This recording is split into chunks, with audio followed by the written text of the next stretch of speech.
Hello, today I'm in Opel Zafira. In this video I'll show you how to enable and disable cruise control. In the beginning, let's take a look at the left side of the steering wheel. Right here we've got this panel. Simply press this button right here and cruise control is enabled. Now in order to use it, you have to accelerate to desired speed and then let the acceleration pedal go.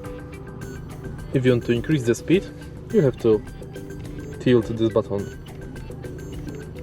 forward. If you want to decrease the speed, tilt this button backwards. If you want to cancel, press this button, you'll go to firstly desired speed, and if you want to disable cruise control, press this button again. And that's it. If you find this video helpful, please leave a like, comment and subscribe.